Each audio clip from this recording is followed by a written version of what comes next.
La mission de Jeanne d'Arc. Le peuple priait. Le dauphin Charles, lui aussi, n'espérait plus qu'en Dieu. Ah donc, Seigneur mon Dieu, est-ce qu'à cause de la conduite de ma mère, je ne serai pas, ainsi que je l'ai cru, l'héritier légitime du trône et de la couronne de France? S'il en est ainsi, inspirez-moi, Seigneur, auquel cas je suis décidé à rendre le royaume à qui il appartient et à quitter le pouvoir pour me retirer en royaume ami. Au contraire, si je suis véritablement fils du roi et légitime héritier de la couronne, je vous prie et demande de combattre pour moi et m'aider à recouvrer mon royaume.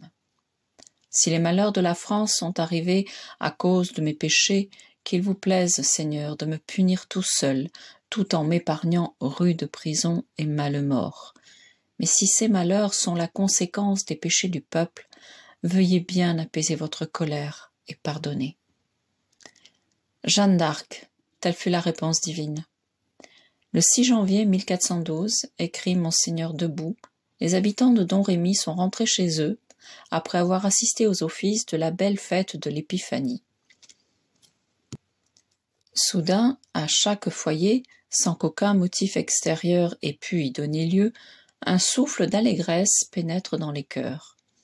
Étonnés, les bons villageois s'interrogent, ouvrent les portes, se mettent sur le seuil de leur chaumière, examinent le firmament. C'est en vain, rien ne leur révèle la cause du sentiment de bonheur qu'ils éprouvent. Et voici que des êtres sans raison, eux-mêmes, partagent cette exubérance. Les coqs battent des ailes et pendant 2 heures font entendre leur chant sonore et prolongé. Que se passe-t-il donc ? Pourtant tous ont l'âme endeuillée, le lendemain s'annonce encore plus sombre que la veille. Pourquoi cette joie délirante, subite, inexplicable et générale? Pourquoi? Parce qu'elle est née, notre Jeanne d'Arc. C'est la réponse de Dieu. Le Seigneur a voulu qu'à la naissance de notre pucelle, tout comme à celle de son divin Fils, la terre tressaillît d'allégresse à la venue de la libératrice. Il a voulu aussi, comme pour bien marquer le sens monarchique de la mission de Jeanne, qu'elle naquit en ce jour de l'Épiphanie, fête des rois. Saint Michel, le chef des milices célestes, l'archange gardien de notre France et de nos rois, le grand vainqueur de Satan, apparaît à l'humble bergère et pendant plusieurs années l'inspire, la guide, demeure jusqu'à la fin le chef de son céleste conseil, et lui affirme sa mission et ses droits sur notre pays par ces paroles définitives. Je suis Michel, le protecteur de la France. À 17 ans, la petite bergère quitte son père, sa mère, sa famille et son village et ses moutons. Elle s'en va, elle, l'humble fille, rendre son roi à la France et bouter les Anglais. Elle surmonte tous les obstacles, traverse le pays, échappe miraculeusement aux brigands, aux Bourguignons, aux Anglais. Arrivée à Chinon, sans avoir jamais vu le roi, qui s'est déguisé en simple chevalier, et qui a fait revêtir à l'un de ses seigneurs les insignes royaux, elle le reconnaît et se jette à ses pieds. « En nom Dieu, je sais bien que c'est vous, et non un autre, qui êtes le roi, gentil dauphin. » Tant qu'il ne sera pas sacré et couronné, elle appellera toujours Charles, gentil dauphin, pour bien montrer que le pouvoir n'est légitime qu'autant qu'il est de Dieu. Omnis potestas nisi ad Deo. Or, ce pouvoir est conféré au roi par l'onction sainte du sacre. J'ai nom Jeanne la Pucelle, et vous mande par moi le roi des cieux, que vous serez sacré et couronné à Reims, et que vous serez lieutenant du roi des cieux, qui est roi de France. Elle affirme ainsi dès sa première rencontre avec le roi, en présence de toute la cour, le caractère divin de sa mission et la mission divine de la monarchie française. Afin de prouver au roi sa mission, elle l'entraîne au fond de la salle et lui révèle à lui seul, qui doute de sa légitimité, la prière qu'il a faite à Dieu au cours d'une nuit de détresse, et lui apporte la réponse divine. Pour bien marquer au roi que c'est Dieu qui parle par sa bouche, elle le tutoie. Eh bien, je te dis, de la part de Messire, tu es le vrai héritier de France et fils du roi. Et il m'envoie pour te conduire à Reims, y recevoir ton sacre et la couronne, si tu le veux. Par cette affirmation fulgurante qui n'est peut-être que divine, Jeanne arrache au roi tous ses doutes. Dès lors, Charles VII ne doute plus de la mission de la Pucelle, non plus que de lui-même et de son droit. Elle lui a rendu la foi. Il accepte d'accomplir la volonté divine. Elle entreprend alors sa mission libératrice. Elle sait que la guerre est l'ultima ratio d'un peuple en état de légitime défense, que ce fléau n'est justifié qu'autant que le droit est violé, que dans ce cas seulement, la guerre devient non seulement légitime, mais sainte et bénie de Dieu aussi. Avant de faire couler le sang, elle somme, au nom de Dieu, les Anglais de quitter le royaume qu'ils ont injustement envahi. Jésus, Maria, roi d'Angleterre, et vous, duc de Bedford, qui vous dites régent du royaume de France, faites raison au roi du ciel de son sang royal. Rendez au roi, par la Pucelle qui est envoyée par Dieu le roi du ciel, les clés de toutes les bonnes villes que vous avez prises et violées en France. Elle est venue, de par Dieu, réclamer le sang royal. Elle proclame hautement à la face du monde que seule la race royale des Francs, la maison de France, doit régner sur notre pays, et cela de par la volonté divine. Elle ajoute « Elle est toute prête de faire la paix si vous lui voulez faire raison en quittant la France et payant le dommage que vous lui avez fait. » Quelle leçon de haute et chrétienne sagesse qu'elle donne au monde. Elle sait en effet que le pardon et la charité ne doivent intervenir dans les relations internationales aussi bien qu'entre particuliers qu'une fois la justice pleinement satisfaite et le dommage intégralement réparé. Il eût été bien utile, après les 2 dernières conflagrations mondiales, de s'inspirer de cet enseignement. Enfin, elle achève sa lettre par cette magnifique déclaration.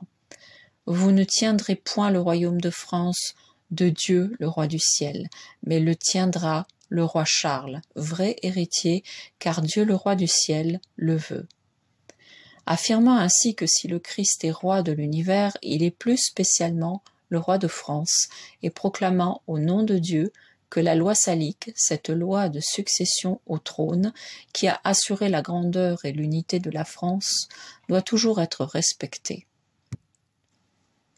Et comme les Anglais ne répondent pas, elle marche sur Orléans.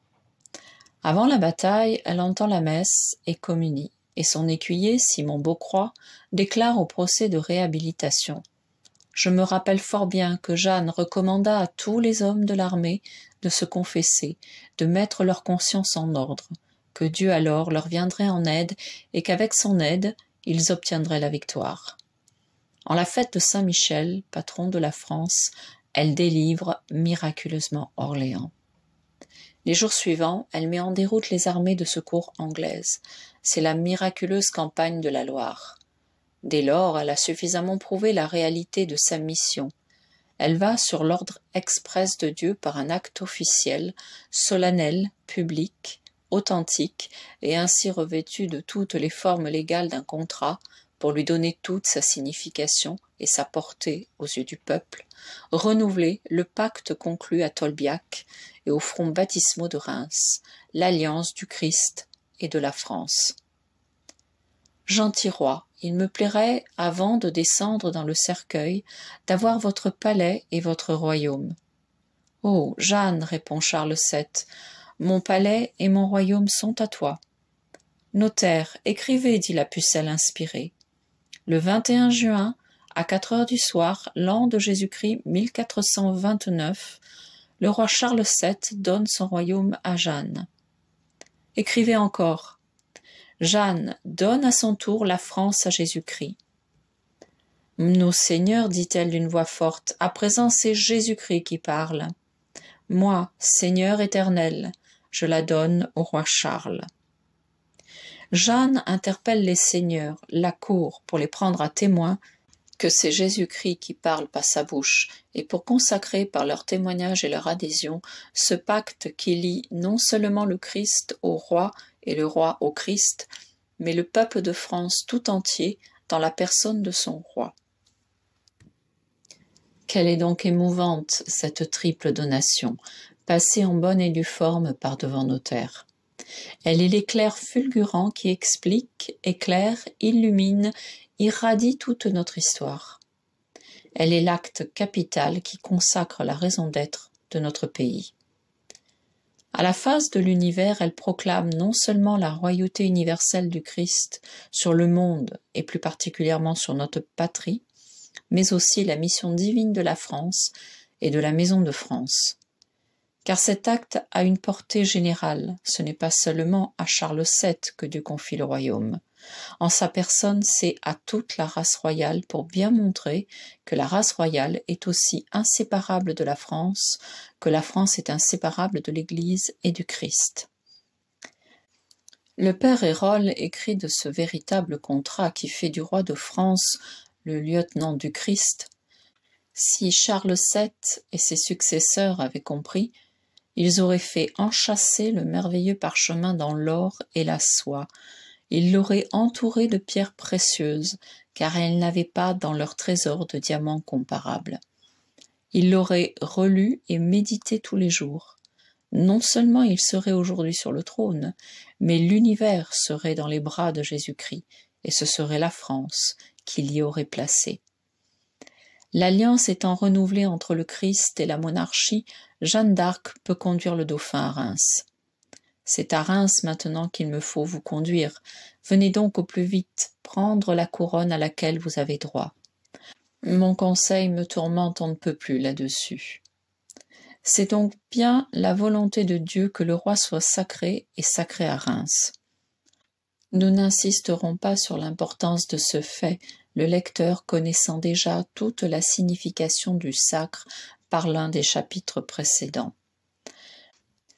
Le 17 juillet 1429, quand le prélat consécrateur eut prononcé la formule « Je te sacre, roi de France », au nom du Père, du Fils et du Saint-Esprit, aux cris enthousiastes de tous les assistants. Noël, Noël, vive le roi, Noël, Noël.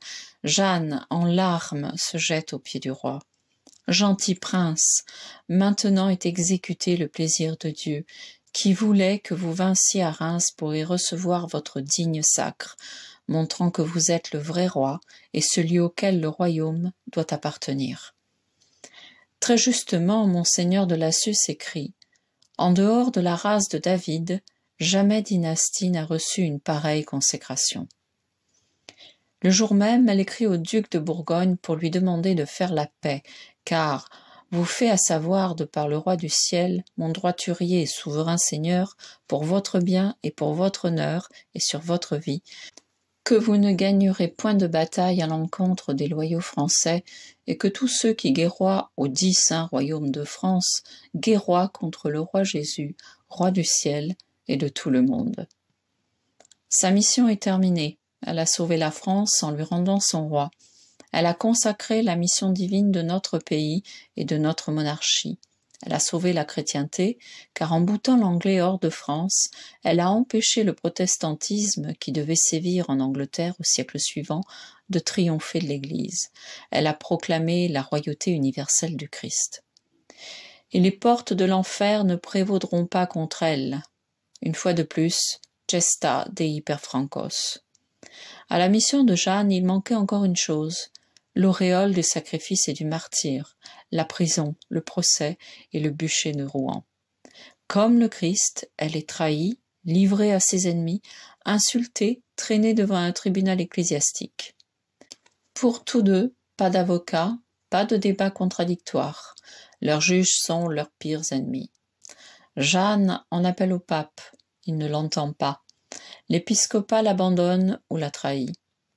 Elle qui a sauvé l'Église et la France, elle est condamnée comme hérétique et schismatique. Quelle douleur ne dut pas être la sienne de se voir si injustement persécutée, si odieusement condamnée.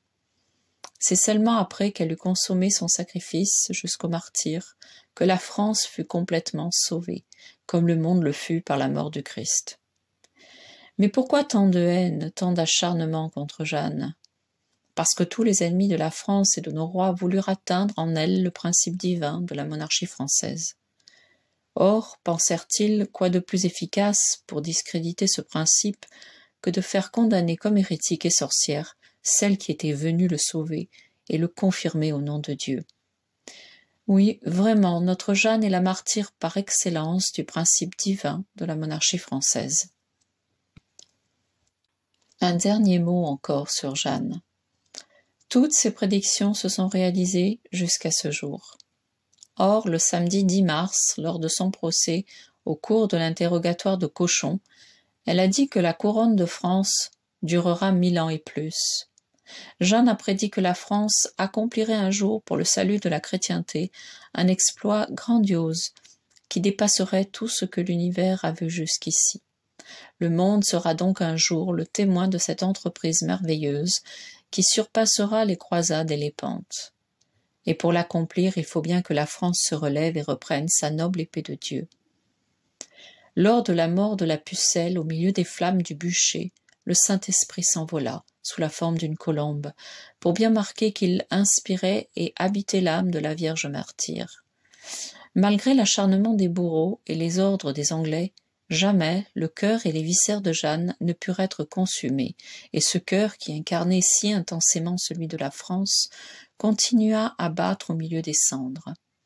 N'a-t-elle pas assuré qu'elle reviendrait pour accomplir le plus beau fait qui jamais aura été fait pour la chrétienté? Ses restes sacrés furent mis dans un sac et jetés à la Seine. Jeanne d'Arc est unique dans l'histoire universelle. Sa formation fut toute céleste. Nulle héroïne ne peut lui être comparée, elle les dépasse toutes. Sa mission surpasse toutes les autres.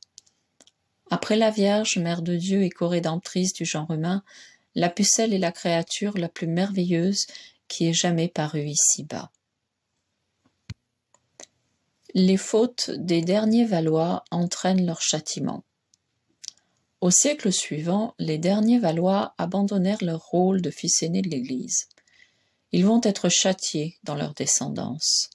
François Ier pactise trop avec la Renaissance. Les mœurs se relâchent à la cour.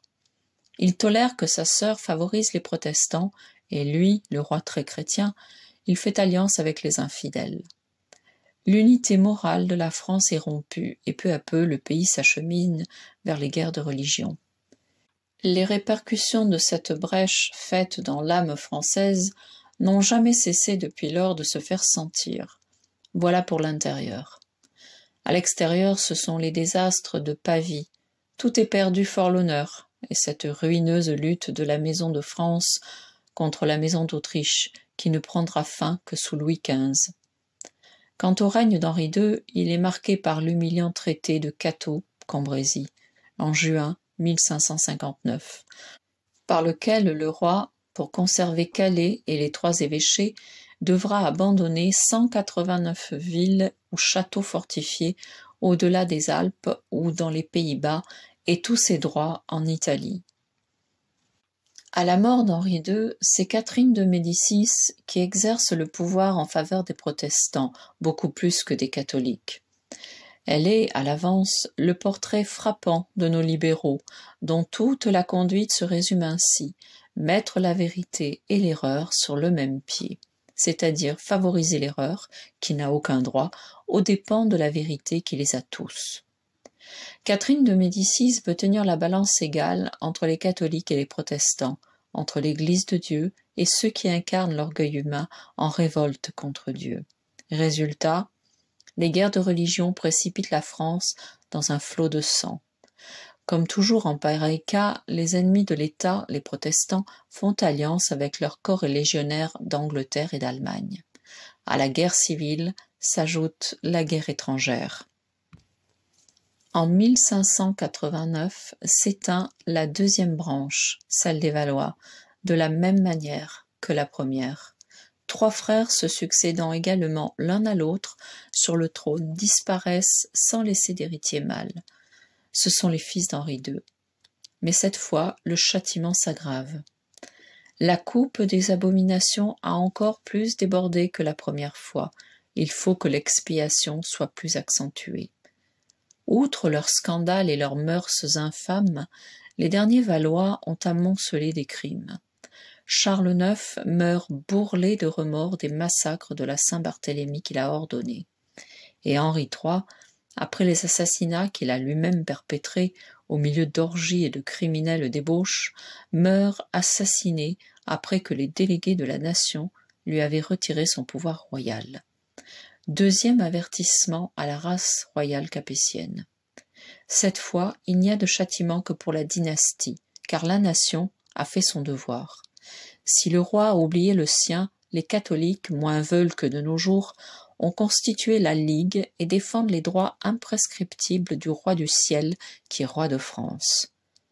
Voici leur magnifique serment. Chaque ligueur s'engage à maintenir la double et inséparable unité catholique et monarchique du Saint Royaume de France, telle qu'elle fut fondée miraculeusement au baptistère de Reims par saint Rémy, telle qu'elle y fut restaurée miraculeusement par Jeanne d'Arc, telle qu'elle est inscrite dans la loi salique. À faire dans ce but le sacrifice de leurs biens et de leur vie, à défendre jusqu'à la mort les ligueurs assermentés, à poursuivre jusqu'à la mort leurs ennemis. La Ligue a sauvé l'Église et la France de l'hégémonie protestante. Les sacrifices et l'héroïsme de ses membres valent au pays l'un de ses plus grands rois. Henri IV, pour monter sur le trône, doit abjurer le protestantisme et revenir à la religion de ses pères. Il accomplit ce grand acte à l'abbaye de Saint-Denis en 1593. Son sacre fait disparaître les dernières résistances. 23 jours après, il entre à Paris aux acclamations d'un peuple immense, affamé de voir un roi. En 1595, il bat les Espagnols à Fontaine-Française, puis en 1601, le duc de Savoie, refusant de restituer le marquisat de Salus, il annexe la Bresse, le Bugey et le pays de Gex, qui s'ajoutent au Béarn et au comté de Foix, déjà réunis au royaume en 1589. Ayant trouvé la France épuisée après les guerres de religion, le roi, avec son ministre et ami Sully, restaure complètement le royaume. Il relève l'industrie, notamment celle de la soie à Lyon, crée des manufactures diverses, développe le commerce, multiplie les routes et les ponts, creuse le canal de Briare et signe des traités de commerce avec les puissances étrangères. Il porte tous ses soins à la restauration de l'agriculture par une sage politique de protection du paysan et de dégrèvement d'impôts et rend confiance à nos campagnes qui se repeuplent et redeviennent fertiles. Il fait rendre gorge aux voleurs et par de prudentes économies parvient non seulement à rembourser les emprunts et à réduire les impôts, mais encore à constituer un trésor de 40 millions, ce qui représenterait peut-être plusieurs milliards de nos jours. Il favorise les entreprises coloniales et grâce à son appui, Champlain peut fonder Québec. Enfin, par la sagesse de ses choix dans la nomination des évêques, il contribue puissamment à la restauration religieuse du royaume. À la mort du bon et grand roi, la France est redevenue le pays le plus riche, le plus prospère et le plus peuplé.